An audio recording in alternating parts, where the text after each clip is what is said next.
The idea of this conference is to inspire those attending to continue to work toward a culture of life, toward a civilization of love, to basically turn our culture of death into one that does truly accept life, one that accepts and desires the true goodness of life, which is written naturally upon our hearts and is revealed to us by our Father in heaven. We're currently part of a society, as you know, that kills the most innocent among us, and that is those that are unborn in the womb, as well as those who are, suffering at the end of life. Not just terminally ill, but inconveniently ill.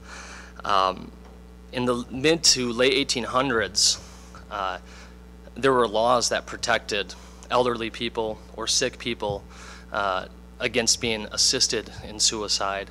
There were no laws promoting abortion, and there were actually laws that forbid contraception, actually, in our country. In the past 90 years, we've seen all of that pretty much fall apart. Contraception became widely accepted, abortion has become accepted, and now assisted suicide is becoming more and more accepted. I believe it's legal in Oregon, it's legal in the Netherlands, in Belgium, I believe. So we actually have not so much of a new issue, but an issue that is growing in acceptance in our culture. Yet we must give attention to the strides being made to promote a culture of life. Many pharmacists are deciding not to sell contraception anymore. There's conferences like this taking place, or the Big Right to Life dinner the other Monday night, inspiring us and encouraging us to continue our work toward building the civilization of love. We have the 40 Days for Life, encouraging people to pray and advocate for a culture of life.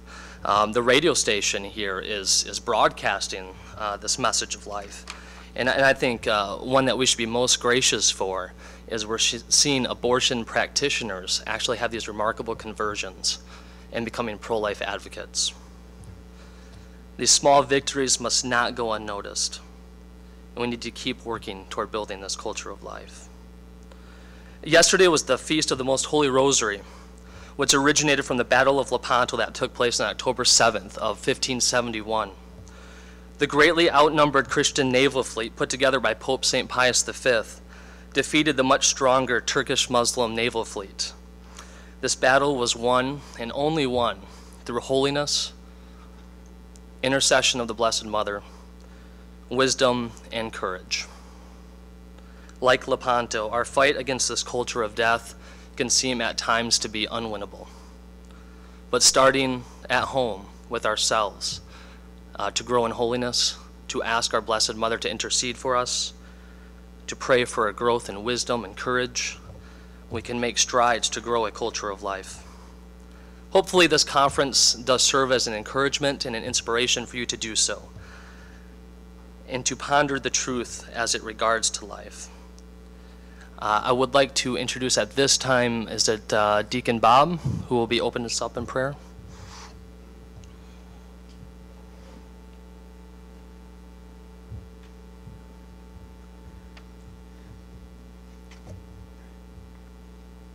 Please join with me this prayer that many of you will know. Come, Holy Spirit, fill the hearts of your faithful and kindle in them the fire of your love. Send forth your Spirit, and they shall be created, and you shall renew the face of the earth. Let us pray. O God, who by the light of the Holy Spirit did instruct the hearts of the faithful, grant that by that same Holy Spirit we may be truly wise and ever enjoy his consolations through Christ our Lord. Amen. In the name of the Father, Son, and Holy Spirit. Thank you, Deacon. Our first speaker today is Dr. Mark Pestana. We're going to start off today discussing natural law, and we're going to kind of build upon natural law as grace builds upon nature.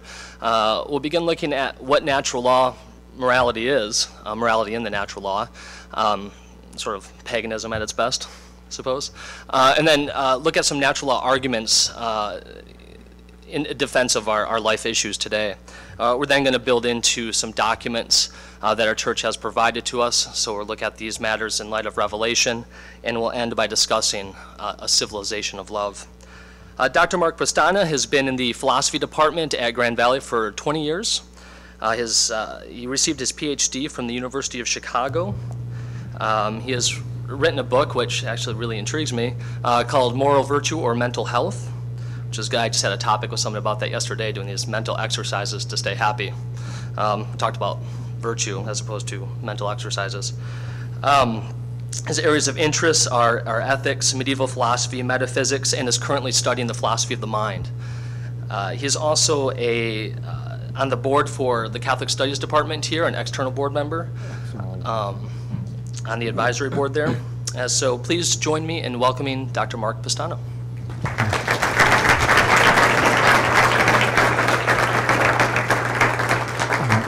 Thank you. Can everyone hear me all right?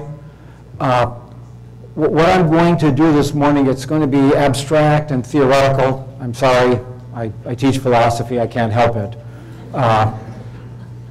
And everyone should have an outline of the topic this morning.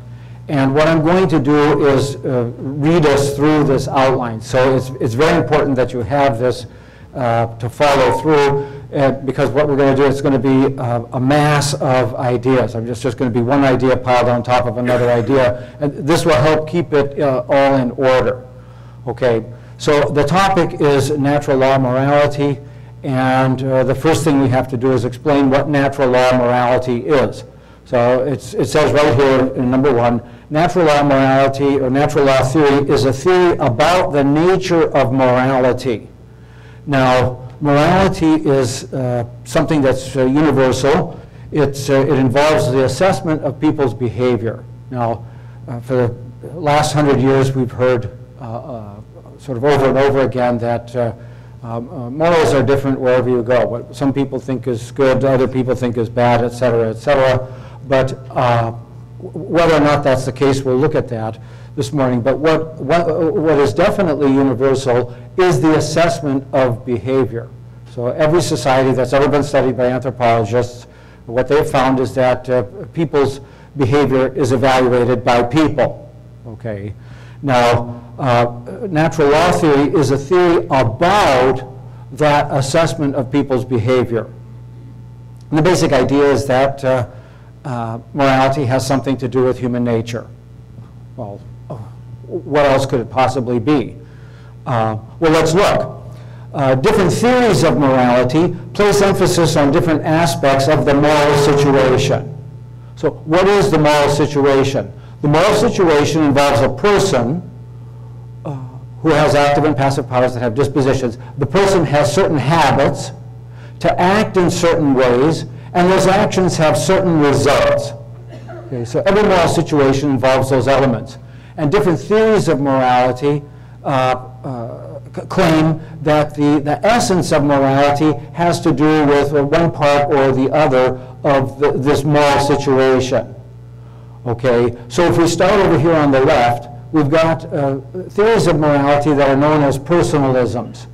The idea there is that the person who is the subject of the action is the locus of moral evaluation, so that when we evaluate behaviors, we're evaluating them on the grounds that they are the behaviors that are performed by a person of a certain sort, or the behaviors that are performed by a person. Okay, so if you look down here at the bottom, it says personalism. The right action is of a person. So in a sense, the fundamental moral imperative of personalism then is respect personhood in self and others. Okay? So if we then move across here, virtue ethics is another theory about the nature of morality. The idea here is that when people are assessing behaviors, what they're assessing are the habits of the person who is exhibiting that behavior. So the most famous person who articulated this theory was Aristotle. So if we look at virtue ethics, right actions are those performed by virtuous people, wrong actions are those performed by vicious people, and the best results are those caused by virtuous people. So the fundamental imperative of virtue ethics, or what virtue ethics would claim the fundamental imperative of morality is, would be do what the sage does, or do what the saint does. Now, moving across here, we've got deontological moralities. The idea here is that the essence of moral evaluation has to do simply in the evaluation of the action that's performed. Okay? And there's a couple of famous examples of this type of deontological morality. A theory that's called divine command morality, and the theory that's attributed to Immanuel Kant, or the theory that Immanuel Kant developed. So let's look here on the left-hand side where it says deontology, or deontological conception of morality. The right actions, according to William of Ockham, is the most famous developer of the divine command morality. Right actions are whatever God commands. So the essence of morality has to do with what God tells us to do and what God tells us not to do. And when people are evaluating actions, that's what they're looking to. Is this person doing what God has forbidden or what God has commanded? And then Kant argues that what we're evaluating is the consistency of the action. The right action is the only action that is consistent. So what we'll do is we'll ask ourselves questions like, what if everyone did this? Okay? Or we say to other people, why are we doing that? What if everyone did that? Okay? Would it be possible for everyone to do that? No, it wouldn't be possible for everyone to do that, and that's what makes the action wrong. Okay, so the focus there is on the action. So the fundamental imperative of this conception of morality would be do the right deed.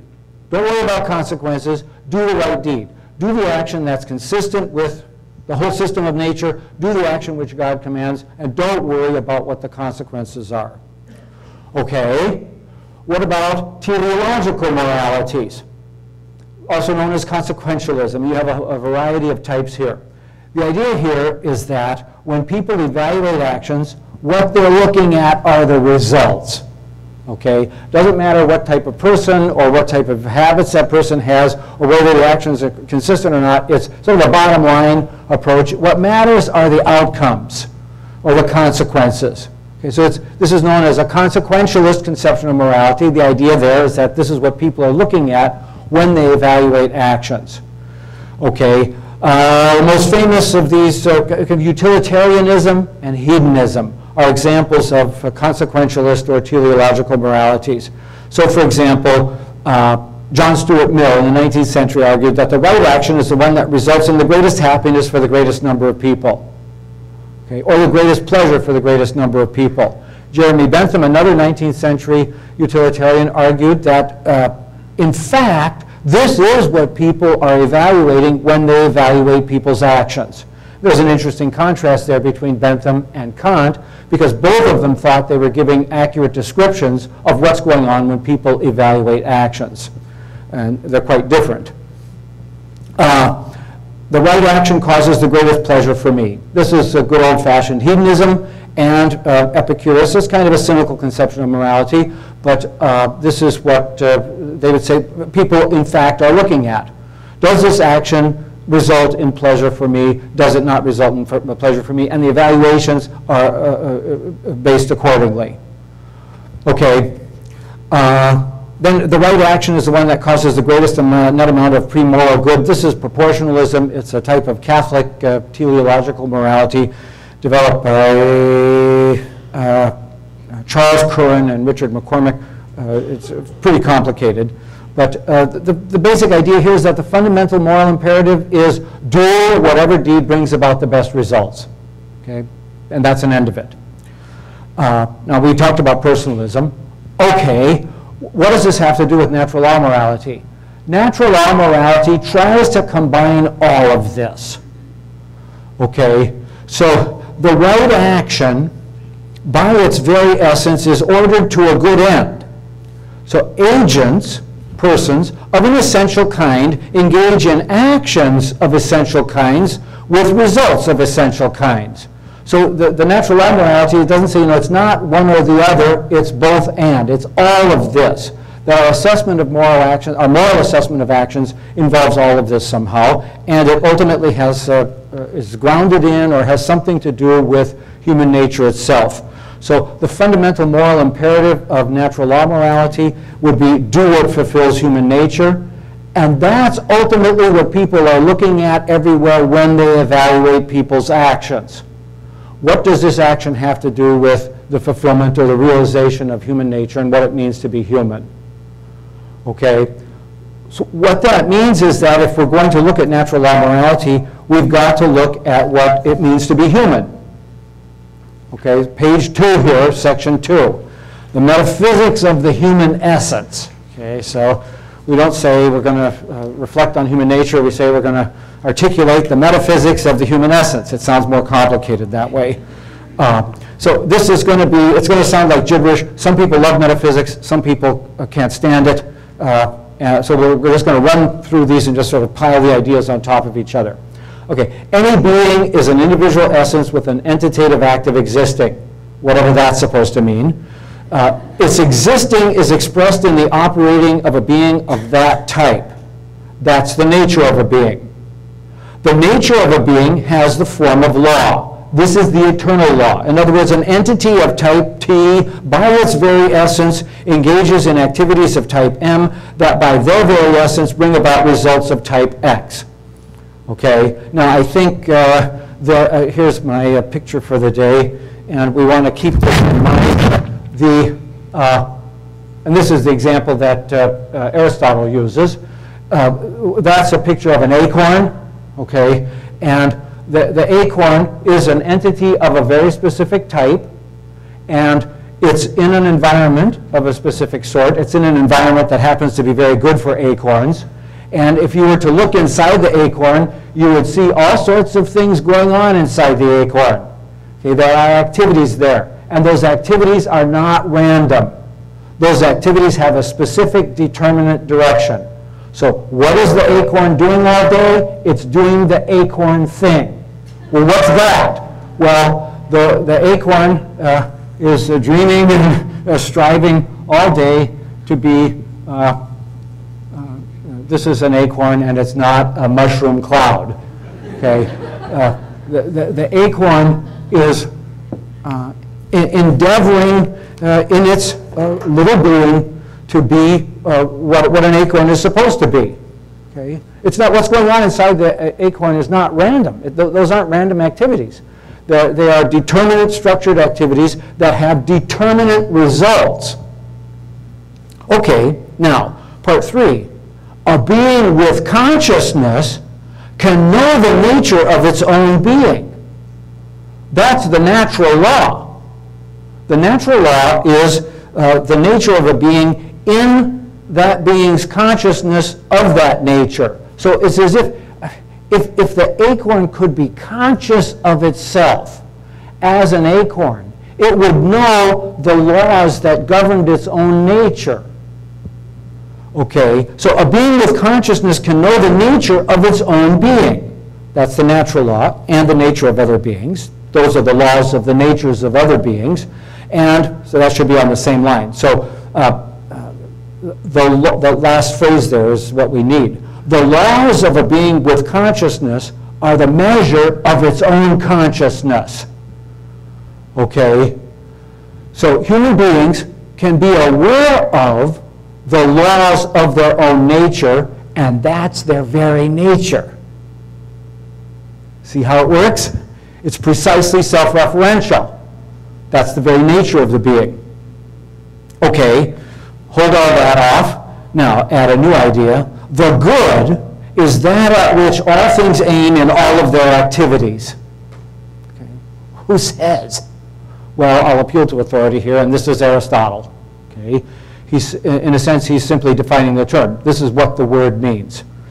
Okay. And the good, as that at which all things aim in their activities, is equal to being under the aspect of desirability. Or what is that supposed to mean? The idea here, it's easier to see this with respect to organic beings than it is with respect to inorganic beings. Okay. Organic essences are incomplete, they're unfulfilled, they're imperfect. It is of their essence to complete themselves. So the acorn is striving in its being to be what? To be everything that an acorn can be. Okay.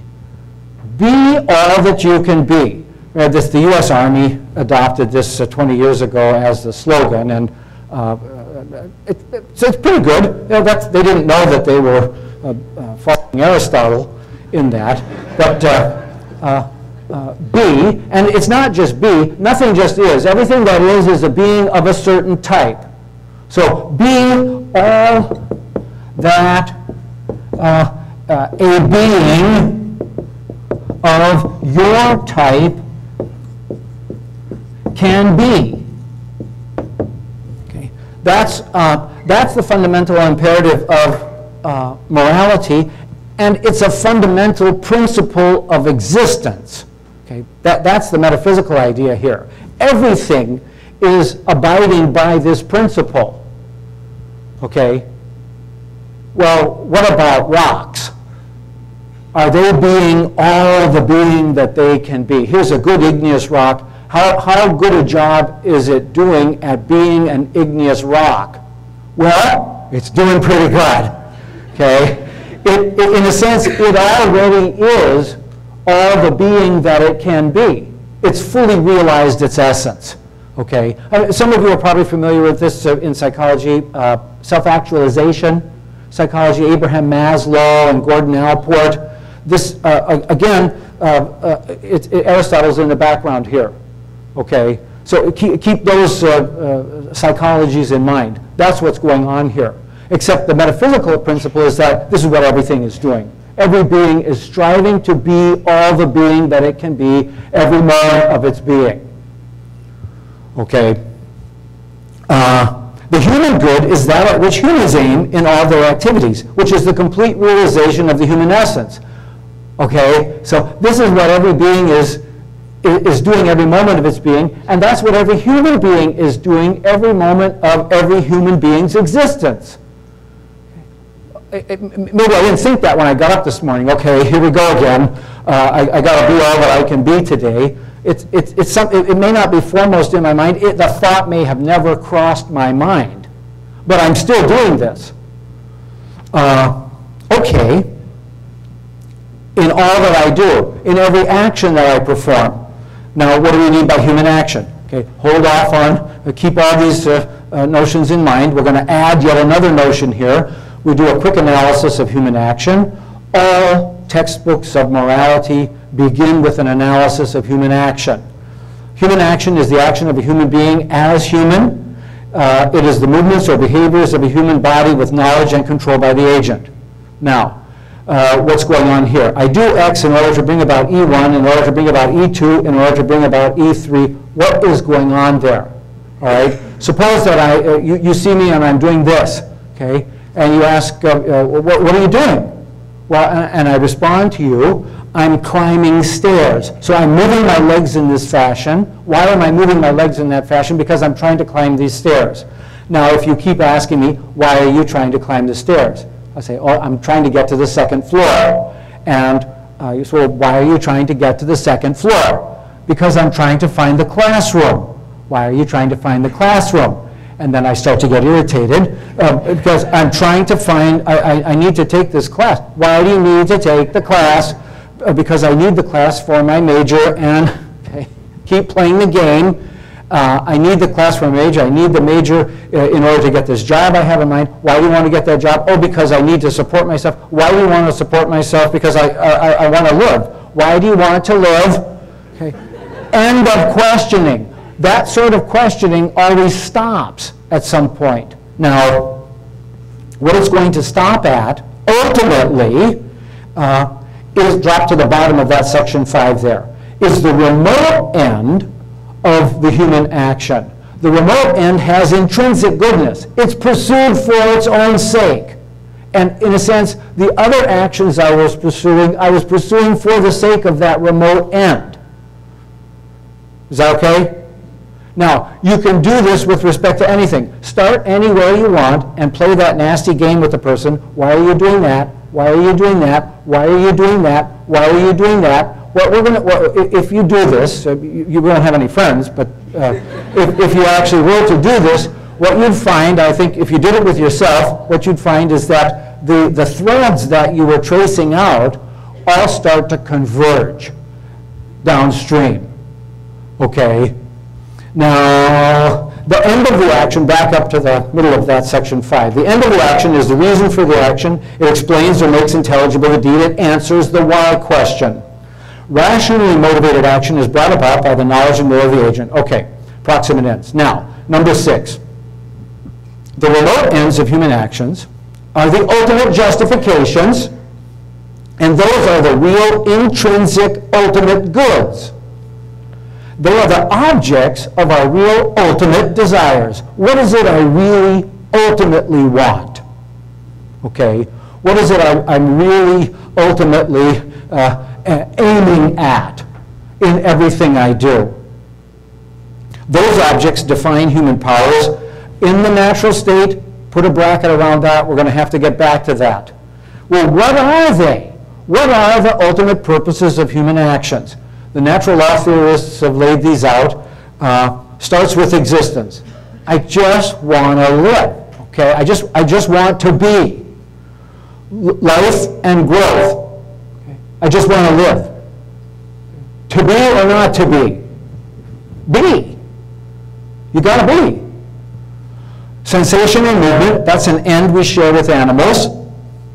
And one of the ways we punish people is by depriving them of that fundamental end. We restrict their movement. We put them in prison, and then if we want to punish them even further, we put them in solitary confinement. Okay. Take away books and movies and all sensory stimulus. I mean, if you really want to punish somebody, then you just take away all possibility of sensation and movement. Okay. It's horrendous. Okay. Reproduction, that's an end shared with plants and animals. Social life, human beings endeavor, and it's an ultimate purpose, it's an end in itself, it's an intrinsic good, to be with other human beings. There's nothing so interesting to a human being as other human beings. Social life, in family, with friends, in civil society. Now, the natural law theorists tended to say that that was an end unique to human beings. That doesn't seem right. There are other social animals. Knowledge. That seems to be an end unique to human beings, or rational beings. Is that it? Is the list complete? Seems not. It seems like there are other ultimate purposes, ultimate goals, ultimate objectives we could add to this. Aesthetic contemplation of nature, creation, aesthetic creation, political activity, social organization, simple play, etc., etc. So we put a question mark at the bottom there. Is this list complete? Does it make sense what the list is a list of? It's sort of ultimate justifications for what we do, the ultimate purposes we are aiming at in everything that we do. All right, keep going. Number 7 here. The full achievement of all of these real remote ends or ultimate purposes is the same as the complete achievement of real intrinsic goods, is the same as total satisfaction of all our real desires, is the same as the perfection of definitive human powers, and is the same as the completion of human nature. Human perfection consists in realizing fully all of these ultimate purposes. And that's what real, natural happiness consists in. Okay? So in all conscious actions, everyone ultimately aims at and ultimately desires happiness. And it's the ultimate reason why we act. You see, what happiness is the satisfaction of all my desires ultimately. All my real ultimate desires or purposes, fully satisfied equals happiness. Mistaken happiness is simply the achievement of ends mistaken as ultimate. They're not real ultimate purposes, or I've got my priorities all mixed up. And then classic examples here. Wealth, power, pleasure, relaxation, blah, blah, blah. It's not that these things aren't good. Of course they're good. They're good in their place. Okay? The mistake occurs when people put them out of their place or pursue them in a way that puts them out of their place. Okay. Therefore, the fundamental law of action, already stated it in a sense, this is the original formulation of it from Aquinas and Aristotle, is the first principle of practical reason. It's do good and avoid evil. Be what you are by doing what a being of your type does. Okay. Can we be more specific?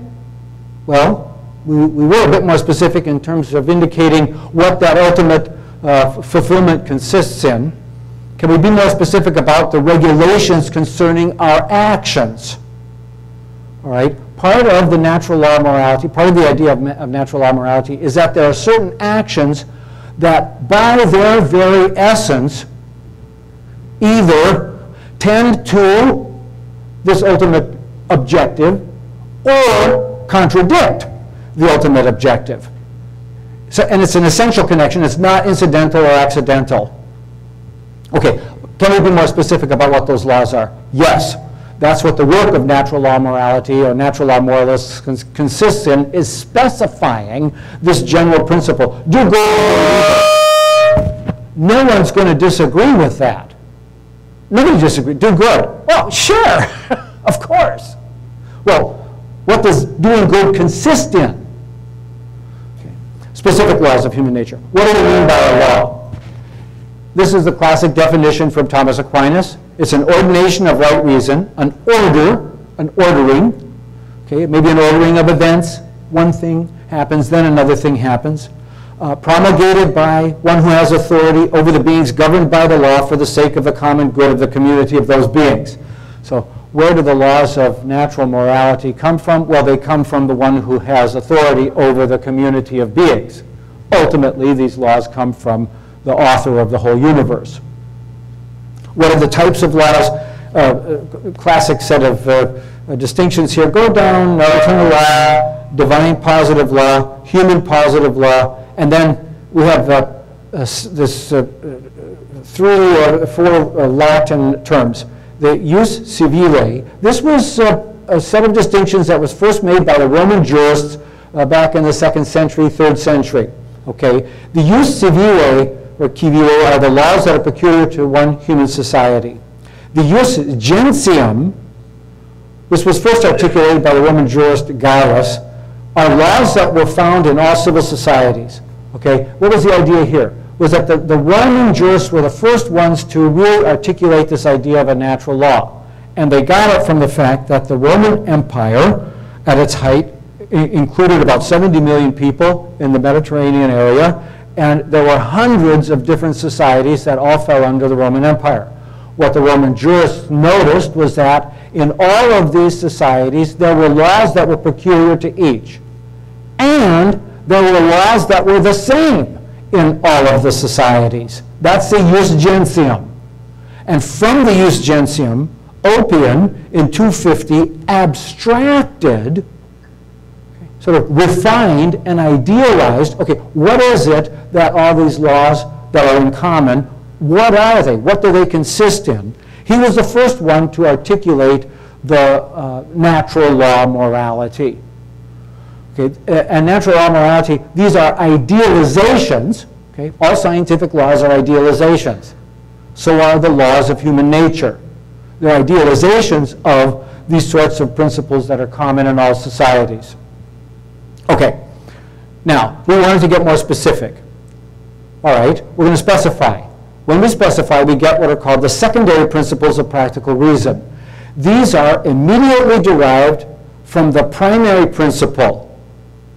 Okay, remember the primary principle, do good and avoid evil? Well, what's that mean for human beings?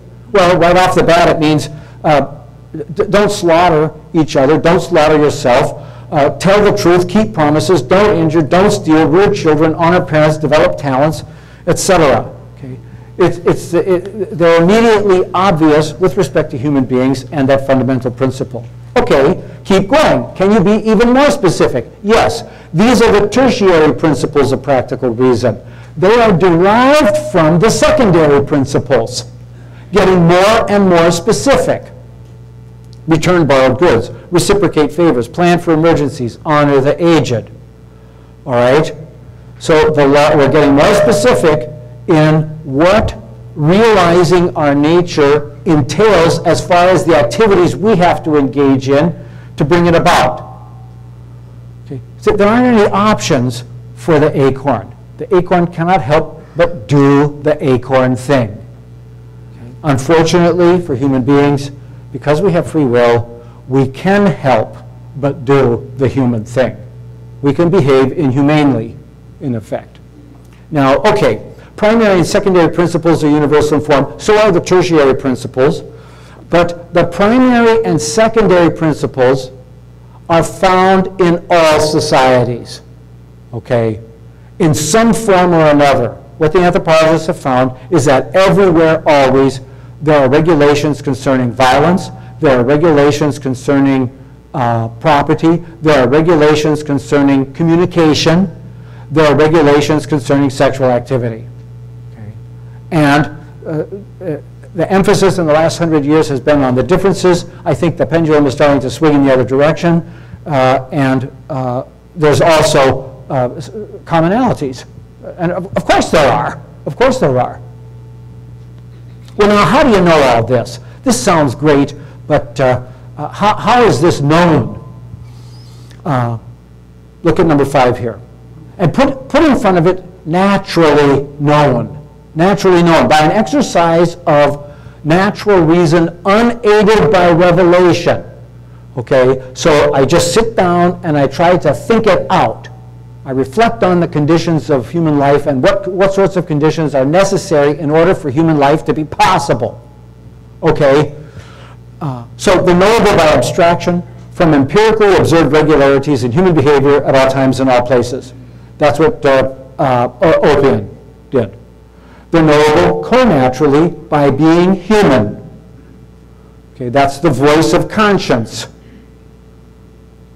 Okay, just by being human, I know I may not be able to put it into words, okay, but I know in my heart of hearts. Knowable by intellectual intuition of the human essence. And, see, put a line and separate that last one there. The laws of human nature that are knowable by natural reason are also knowable by revelation. The same truth may be known by reason and by revelation. Okay? This is the second tablet of the Decalogue. Okay? The second tablet of the Decalogue, revealed by God. You must do this, you must do that, you must never do this, you must never do that. Okay? So you can know it by revelation. This is what God told Moses. Or you can know that by sitting down and thinking out what conditions are necessary in order for humans to exist and to be all that they can be. And you're going to arrive at the same principles. Okay? Aquinas carries out this derivation, the rational derivation of all of the principles on the second tablet of the Decalogue, not in the treatise on law in the Summa Theologica, but in his commentary on the Ten Commandments. Okay, and this is knowable by natural reason in spite of the fall. Okay. And it's knowable by natural reason in spite of morally perverted social and cultural conditions. Okay, and I put Huck Finn. Okay. That's the whole theme of the book. Okay. Remember in this central moment in the book when Huck is it's magnificent. It's a literary examination of the knowability of the laws of human nature by the consciousness brought up in a morally corrupt society. Okay. Right in the central part of the book, Huck is berating himself for not turning in Jim. Remember that scene? He says, I know I'm no good. What did I ever do to her to make me do something like that, which is to not turn in her runaway slave? But the point that Clemens is making is that Huck is berating himself for doing something wrong, but in his heart of hearts, he's done the right thing, because it's inscribed in his very being how he is to behave towards this man. And that's how he acts. He can't even put it into words, but he acts correctly towards him. It's magnificent. So invincible ignorance is not possible of the primary and secondary principles. However, with respect to the more remote tertiary conclusions, they are less evident and they are known with less certainty and you do get disagreements about them. Okay? The closer you get to the sort of concrete circumstances of human life, the more disagreements you're going to get about what the right thing to do in that situation is. And remember, the right thing to do is what is going to contribute to this. All right? We've just got another hour and a half to go here, so don't worry. Skip number 6. Okay, so we got this first principle, total abstraction. Then the secondary principles, and then the tertiaries. And all of that's different from the application of the principles in some concrete circumstance, here, now, by him, with respect to her. Okay, I'm in a bad situation right now. Not really, I'm speaking hypothetically, okay? I'm in a bad situation. I don't know what to do in this circumstance right now. Okay, quick, let me run to the natural law textbook and say, do good, avoid evil. Okay. Secondary principle, all right. See, it's the application in the concrete is something else. Okay, and that requires a special virtue, the virtue of prudence. It requires intellectual apprehension of the singular and the universal, of the universal and the singular. It's variable, it's historically contingent, it's related to the accidents of time, geography, culture, material conditions. It's mixed with customs, traditions, mores, manners, and individual difference in talents, gifts, powers, what have you. Okay? However, nonetheless, law as such is universal, unchangeable, necessary, and invariant. The laws of human nature are invariant, and the violation of the laws of my nature carries with it natural sanctions. This was a favorite theme of Cicero. Okay? Another Roman Stoic says, if I violate the laws of my nature, I will suffer the natural consequences. Okay? Mother Nature doesn't like to be messed with. If I mess with Mother Nature is going to mess with me. Okay? That's it. Okay? We'll talk about that in a bit. Now, if human nature were to be changed, then the beings with that new nature would be subject to new laws. Okay. Put a circle around that, because part of what's going on in our contemporary world is, in effect, an attempt by human beings with a specific nature to change their very nature. Okay. And then, of course, the question is, on what possible basis could they make the change? Okay. The necessity of the law is a function of the essential. Okay, we'll skip that. That gets us into theological problems. The laws of human nature are prescriptive and not merely descriptive, because human beings have free will, and we are able to act contrary to our own nature. The prescription of the natural laws is imperatival. Okay, we don't, well, all right. Imperatival, expressed or experienced as ought, should, or must. This is natural conscience. Okay? Martin Buber, the great Jewish theologian of the 20th century, talked about this in terms of ontological or ontic guilt. I do something and I experience guilt, and the guilt I experience, it may not have anything to do with the way in which I was brought up. Okay? It's not some residue from childhood. Okay? It's something that's going wrong with my very being, and the guilt I'm experiencing because by my actions, I have violated the very conditions of being human.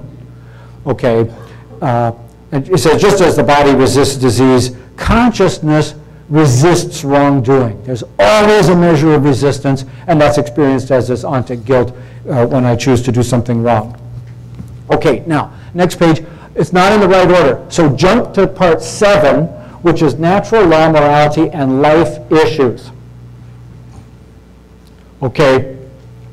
It wasn't collated correctly, but we're talking about the specifics. What are the specifics with respect to life issues? All right, it goes like this. We all have, all human beings have a natural right to live. Okay? And that's correlative with the obligation to live. The obligation to live is more fundamental. It's grounded in our nature as living beings. Be what you are. Be, and be what you are. And what you are is a living being. That means live. the first imperative of our existence, the fundamental command of our nature. Be. Okay. We have free will. So the question I can put to myself is, Hamlet's question, to be or not? Okay, that's what, free will is frightening, in a sense. The acorn, in a sense, it doesn't have to worry about violating its own nature. Okay. Some evil squirrel may come along and violate its nature, but of course the squirrel is doing the squirrel thing, right? The whole system of nature, everything in the system of nature is doing what it has to do, and there's some magnificent passages in Augustine and Aquinas on how that sound like they're written by a contemporary ecologist.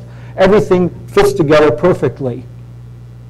The first imperative of my existence is be. Therefore, I must demand of all others that they let me live my life. And that's not a function of the quality of the life that is being lived or is even possible to be lived. Has absolutely nothing to do with the quality of life. The obligation is to live life as much as is possible, granted all the constraints imposed by the system of nature itself and by the concrete circumstances of individual existence. So I'm sick. I'm lying in a bed at home. My being has shrunk. That doesn't mean that fundamental imperative isn't operative anymore. It is. I've got to be as much as I can be, granted the constraints of this circumstance I'm in. And I do or I don't. Interesting contrast there. Sometimes this is expressed as the will to live. And there's some evidence that indicates that the will to live is stronger in women than it is in men. Okay, this is offered as explanation and evidence for it, is that women survive airplane crashes more than men do. Okay. And one of the explanations for that is that the will to live is stronger. I don't know what to make of it. Maybe not. Now, number 3 here. If there were no right to live or right to life, then there wouldn't be any other rights. Okay? Kant, in his pure rational morality, makes much of this fact. If I could alienate myself from the right to life, then I would thereby alienate myself from all other rights. Okay, so, and I don't think people quite realize this who are advocating euthanasia. If I sign off, I say, okay, at 2 o'clock this afternoon, I'm going to put an end to my misery. Okay, so 2 o'clock comes and I sign the sheet, and it's over for me. Okay, well, that's it. Okay. And then if they come in and say, then, well, we're going to use your body for some experiments that we're conducting right now. I say, hey, you can't do that. You can't do that to me. They're going to say, you're dead. You're a dead man. Okay. You have no grounds for complaining about anything anymore. Okay? You signed off on existence at 2 o'clock. Okay? So, and we need to use your parts. Okay? I don't see on what possible ground they could base any complaint.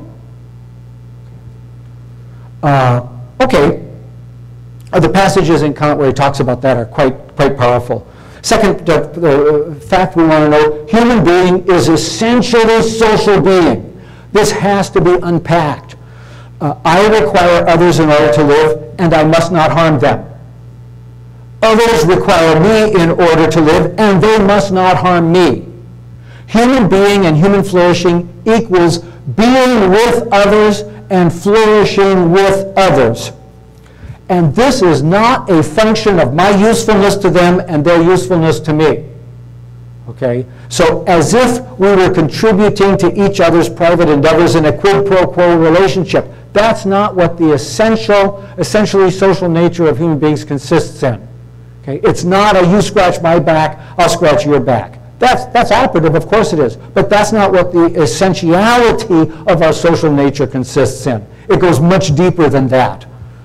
Each human being exists as a member of some existing society, and each human being flourishes as a member of some flourishing society. Okay? Interesting question here is, to what extent can a human being flourish in a stinking, rotten, corrupt society? Okay? It's something that merits further investigation. Okay. Each human being is an integral part of a society, a social group, family, friends, civil society. So, for instance, those who can contribute to the group precisely flourish as social beings by supporting those who, for whatever circumstances, might not be able to contribute to the group. Okay. That's how they flourish, by helping those who can't. Okay. I think this is most obvious in families. If somebody in the family is incapacitated, the people in the family flourish as family members by helping the person who's incapacitated. Of course. I'll calm down. Okay, well, let's get more specific. We'll look at abortion here. Number 3, do you see where it says specific issues? Dennis, am I okay here? I don't know how to watch. You just go on. Keep, all right. Abortion. The judgment and the argument for the judgment are knowable by natural reason. Put a circle around that. Okay? This is absolutely vital, because the pro-choice people deliberately try to construe every anti-abortion argument as being only justifiable religiously. Okay? And it just ain't true. Okay? There's an editorial in The Nation I read 25 years ago that's enjoined people. The Nation is magazine. It's got some pretty good stuff in it, but this was an editorial with respect to the abortion issue, and they enjoined people specifically to always construe the pro-life position as only religiously motivated or religiously justifiable. Okay, it's just not true.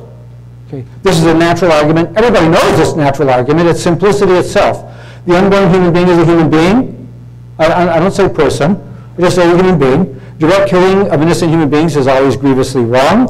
Abortion is the direct killing of an innocent human being. Therefore, abortion is always grievously wrong. That's it. There's nothing more to it. One function of the political authority is to protect members of society from each other and from other groups of human beings. Therefore, the political authorities are obligated to prohibit abortion in order to protect unborn humans. That's the natural argument concerning this issue. It is obvious. It is simplicity itself. Okay. It may be difficult to live accordingly. We're going to talk about that. 7, if one has doubts about this case, then it is certain that one is morally obligated to play it safe. Okay? There's a whole casuistical body of casuistical literature about what to do when your conscience is in doubt. And one of the first principles, if life is, if a serious good is involved, then one has to play it safe. All right. What about euthanasia? Again, the judgment and the argument for the judgment are knowable by natural reason. If you don't believe me, you can look at Kant's work, The Metaphysics of Morals. He lays it out, and then he lays it out again, and then he lays it out again. And he deliberately separates it from any considerations having to do with revelation. Okay, a whole set of distinctions: active, passive, voluntary, involuntary, non-voluntary, ordinary treatment, extraordinary treatment, etc.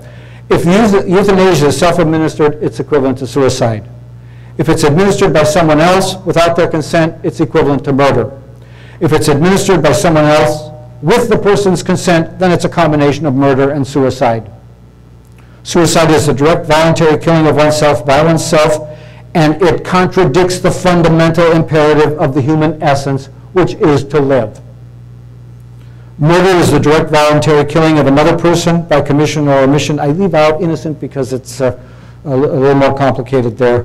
But murder contradicts the imperative of the human social essence, which is to be with others. Extraordinary means of prolonging human life are not obligatory, since such measures do not enhance or even preserve the individual's being.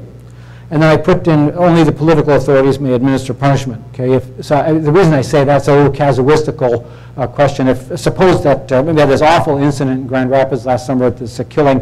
If that fellow had stumbled into my backyard, and I knew the police were looking for him, and I knew that he was the one who had committed the murders, and I decided, okay, I happen to have my 9mm right here, and I see you in my backyard, and I am going to appoint myself judge and executioner. Bang! And I kill a person. Okay? Have I committed murder? Yes, I have. Have I killed someone innocent? No. Okay? He's guilty. He's a murderer. That's why I killed him. Okay. I still murdered a person. It's not my business to appoint myself judge and executioner. Okay. That's the function of the political authority. All right, that's a footnote. What about contraception? Okay, here we go. The judgment and the argument for it are knowable by natural reason. Okay? Musonius Rufus. Okay? You probably haven't heard of this guy. He's a lesser known Musonius Rufus, a pagan Roman Stoic in the 1st century, argued precisely on these grounds. Okay? Kant argues precisely on these grounds. Again, it's the argument is simplicity itself. The imperative, one imperative of the human animal essence is to reproduce and rear offspring. The natural function of sexual activity is the production of offspring. Engaging in sexual activities in such a manner as to voluntarily and directly prevent the fulfillment of the natural function of that activity contradicts the imperative of the human animal essence, which is to leave descendants. End of discussion. Hey, nature's a drag. That's, I thought this was going to be more uplifting. This is, I don't like Mother Nature. She's a mean mommy. This is no good. Okay? I'm sorry. Nature is a severe mistress. Mother Nature is the boss lady, and she means business. Okay? Those of you who struggle with diets know exactly how this works. On the one hand, here, I've got this triple chocolate, super fatted brownie drizzled with this dark chocolate that has so much chocolate in it, it's actually been made illegal in several states. And the doctors told me, you gotta stop eating stuff like that, okay? You gotta stop. It's gonna kill you. But it tastes so good. I mean, it's my rhetoric worked me up. I'm actually salivating right now.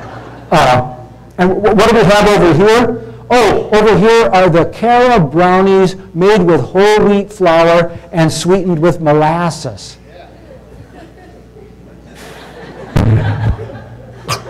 Gang. Okay. Well, why did nature do it? Why does Mother Nature do these sorts of things to me? Okay. It's so good for you. And what does it taste like? I don't want to use that kind of language here, okay? Right? Well, why does the system of nature work this way? That's an interesting question. Why isn't it the case that the stuff that tastes so good isn't the same as the stuff that's really good for me? Okay? Interesting question, why this works this way. But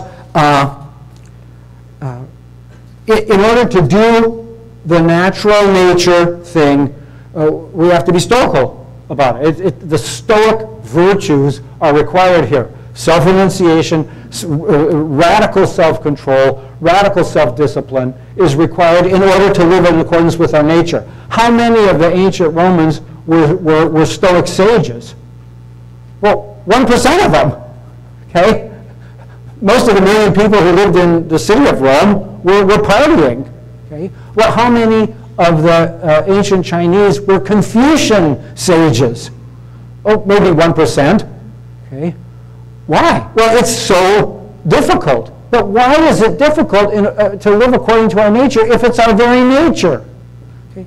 Has something to do with some kind of fall. Okay? Things aren't right in nature. Now, is this okay for the idea of natural law in general? Let's look at section 4. What does this have to do with revelation? What is the relationship between natural law morality and revealed morality? Well, we've got some good news here. Good news! Good news. Okay. There's two aspects to the good news. There's the very fact of the incarnation and what we call the super elevation of the nature. And the diagram should look like this, actually. We've got, I don't know if this makes any sense at all. We've got the state of natural nature, and then that's sort of aimed at this natural final end. Okay, so it should look like this. Okay, so here's the natural nature, and that thing by its very nature is ordered to a type of natural perfection. Okay, so when this thing has become all that it can be, bonk, it's a Confucian sage or a Stoic sage. Now, good news. There's more to it than that. Okay, in fact, things are better than anybody ever could have imagined.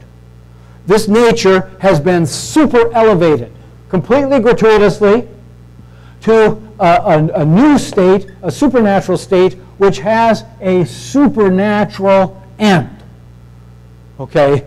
A supernatural perfection, which does not contradict the natural perfection.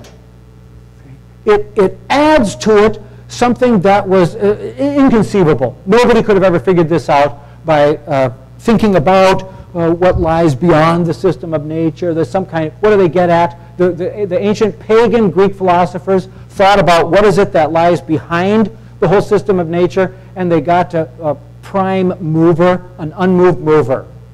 Oh, there's an unmoved mover out there. Well, what's that? Well, that's all there is to it. It's just an unmoved mover. I've never experienced anything like that. Every mover I've ever experienced is a moved mover. Right. So you don't know anything about it. You just know that there is an unmoved mover. And you have these, it's a first efficient cause, an absolutely necessary being. Okay, so it's as if that type of natural theology doesn't give you anything to live for. It's just there is this out there, this thing out there. And then Revelation comes along with the good news. Hey, look, what were Moses and the prophets and Jesus and the apostles tell us is something that never could have been figured out by any human being. And that, what's the good news? Well, it's actually possible. This thing is actually a trinity of persons, and it's actually possible to participate in the inner life of that trinity. Hey, fantastic! Never could have imagined anything like that. So the supernatural final end is the redeemed and resurrection participation in the inner life of the Trinity, which is the completion of the supernaturalized essence, the perfection of all supernaturalized power, the total satisfaction of all supernaturalized desire. It also, get this, involves the resurrection of the body. What? Oh, things are better than we ever could have conceived. Okay. That's the first piece of the good news. Second piece of the good news presupposes some really, really bad news. Okay? And the really, really bad news is that, look, we were originally created in this supernaturalized state. And things went really awry right from the get-go. The acorn, right from the get-go, chose to act contrary to its own supernaturalized acorn essence. Boom! And the thing fell from the supernaturalized perfection through the natural state all the way into some fallen state. And from that fallen state, things get even worse. It orients itself in a downward direction. It sets for itself perverted ends that contradict its very essence. And it endeavors to pursue them. Now, everything that is a being of a certain type. So if I act contrary to the type of being I am, wouldn't I simply cease to exist instantly? Yes, I would cease to exist, but not instantly. So the pursuit of the fallen end, it really does involve a degradation of the being of the thing, okay, until it comes close to not existing at all. That carries us outside of the realm of what can be known by natural reason. But you can see here then, okay, so the natural final end is our natural happiness. The supernatural final end is our supernatural happiness. Grace super-elevates nature. It does not contradict nature. That's the fundamental point we need here. Now, knowledge of and pursuit of the natural end is possible even for fallen man. Okay, so can't a fallen pagan orient himself to the natural end? And Aquinas is explicit about this. He says, yes, it is possible for, well, we can make a distinction here. Here's a virtuous pagan. Okay. He's on the path to becoming the sage. Or he is the sage. Or she is a sage. Okay. And here is a weak-willed pagan. What is the weak-willed pagan? The weak-willed pagan is the one who, it's a great idea, but something goes wrong. Get back on. Okay, it's possible to reorient myself and get back on. But then it's like the weak-willed pagan thinks it's a great idea, recognizes that it's a great idea, but just can't seem to stay on the path and keeps falling off the wagon. Okay? And that's different from the vicious pagan. What's the vicious pagan? The vicious pagan is the one who said to that. And I'm doing this, and that's an end of it. Okay? And rejects explicitly the pursuit of natural perfection or natural virtue. Okay, you know, I think most, you know, how are most pagans? Probably most pagans are like most Christians. I mean, you can make the same sort of distinction with respect to Christians. You have a virtuous Christian, the one who's on the path to realizing Christ, or imitatio Christus, and then you have the weak-willed Christian, and I suppose is there a vicious Christian? I think so, what was the Christian who says he's a Christian but he isn't? Okay. Good. Yeah, okay. You can make the same sort of distinction. However, now back here we're talking about the pagans. A pagan who's fallen off the wagon can reorient himself, can reorient herself to natural perfection, natural virtue. The end, natural happiness, natural perfection, can only be known by a few after a long time with much error, and the will is weakened for its pursuit. And then Aquinas says grace is still needed for success in the pursuit of natural perfection. The pagan doesn't realize it, but God is gracing the pursuit of natural perfection. Now, at the bottom of the page here, purely natural ends are better discerned with the aid of revelation. The idea here then is that once this is revealed, it's easier to see what the purely natural state consists in. It's easier to discern it. Okay. Moving right along. Is this okay with the supernatural business? Supernatural, natural. Okay, here's an outline of the history of natural law. I just want to point out a couple of things here. We have ancient, the four great periods of thought in Western civilization: ancient, medieval, modern, and postmodern. We live in the postmodern age from around 1900. Okay, natural law thinkers in all of these ages, and then sort of fundamental distinctions between ancient and medieval natural law thought and modern natural law thought. Modern period, say 1600 to 1900, roughly. Postmodern, things go two ways. We have the existentialists who deny essences. Jean-Paul Sartre, the famous French existentialist, said, existence precedes essence. Every human being determines his or her own essence completely. There is no essence given to the human being that we live in accord with or not. Sartre claimed it doesn't work that way. We just have sort of a raw, radical free will, and then we turn ourselves into whatever we turn ourselves into. That's 20th century atheistic existentialism, right? Denial of essences. However, we also have, in the last 20 years, a resurgence of psychological essentialism in a field known as evolutionary psychology, also known as sociobiology, also known as behavioral ecology. Okay? I have a book on the table over there. I've got a whole set of books on natural law morality over there if you want to peruse them. I also have some articles of natural law thinking in the various religious traditions of the world. So it's a natural law thinking in Chinese thought, natural law thinking in Buddhism, natural law thinking in Hinduism. If you want copies of those, I can send them to you. But I also have a book, Darwinian Natural Right.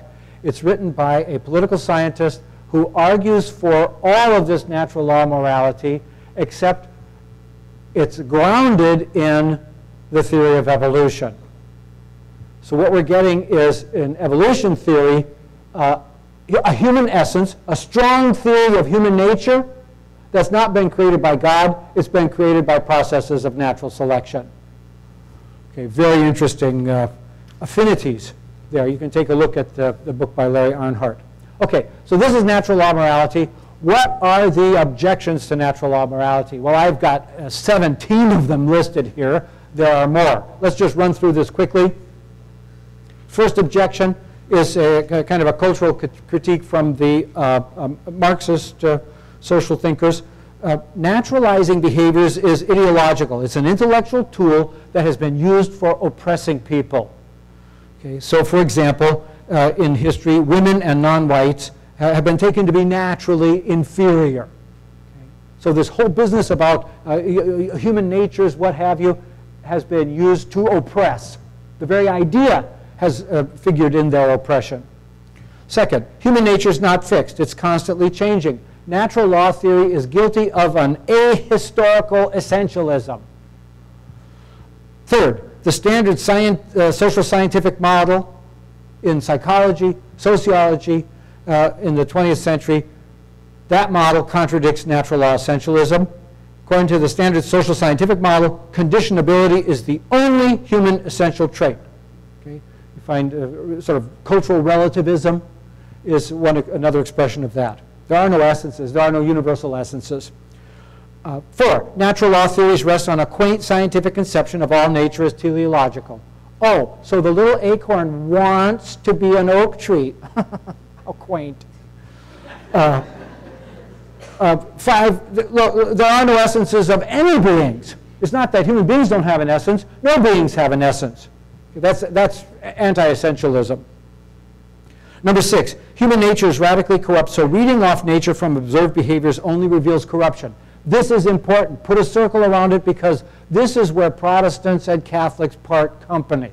Okay? Luther's position was that the human being is completely corrupt. The fall completely corrupted human nature. So you can't go to human nature for a guide to conduct. All you're going to find is corruption and corrupt conduct. Okay, now I say that. Steve Grable is a thinker in town here. He works at this Acton Institute downtown, and he's doing work on natural law thinking in the Protestant tradition. He's done a study of this, so I overstated the case. But drop down to number 12 here. That goes with 6. Natural law morality is completely transcended, surpassed, or even contradicted by revealed morality. 7, unnatural. So what? Why should I be what I am? So, natural. So what? Many immoral behaviors occur naturally or universally. For example, infanticide and rape. Rape occurs in every society that's ever been studied by any anthropologist. Natural? Yes. So homosexuality and incest are natural. Okay. I had a woman she took several classes from me.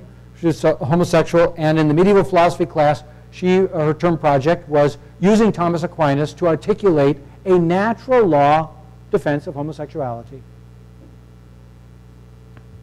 Okay, see, remember Martin Luther had this expression, it's a nasty expression. He said, reason is a whore.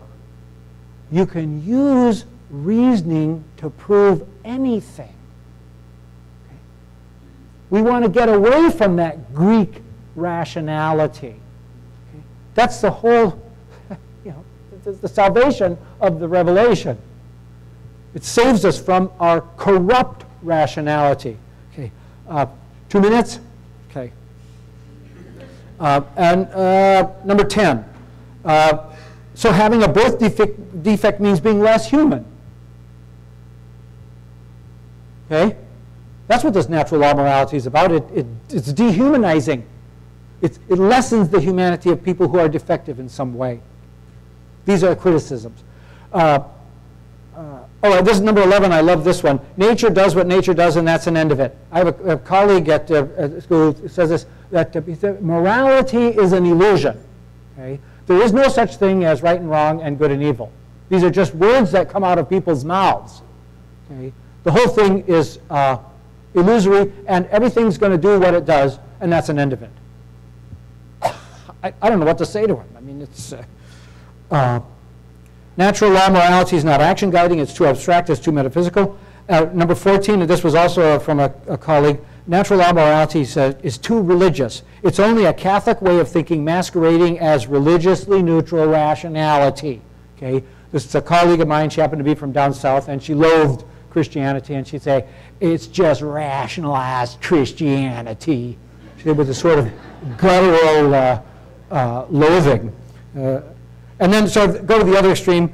Sure, natural law morality, but there's only one law, the law of love. Okay. Make it nice and warm. Every natural law thinker has his or her own theory of human nature and consequently his own system of morality. Okay? I'm making it look like there's just one natural law morality, but there's all kinds of natural law moralities. And they don't arrive at exactly the same conclusions. Well, one of the things that the natural law thinkers do is they argue dialectically back and forth, okay, to try and sort this all out. And then, finally, okay, fine, I accept all of this. The natural law thinkers have responded to all these objections. All right? The textbooks, I've got some textbooks in natural law morality. You can take a look at them. All of these points are addressed. Okay, I'm just indicating what they are.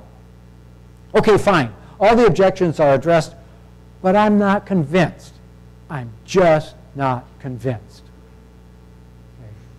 And this is, we need another Latin. The Latin here is avella non discitur. Discitur, I think. The will is not teachable. Okay. And this is the truth of Sartre's point about existence precedes essence. Okay. There's no rational consideration that's going to, that when I become aware of it, is automatically going to make me act accordingly. Okay? I have to determine myself to act in that way. So say, I'm not convinced means my assent is not forced from me. Correct. That's right. Okay? And people say the same thing about the proofs for God's existence. And one person who's really not convinced of any of this, I end on this quote. I hate to end on this note because it's so negative, but I think we have to know about this guy.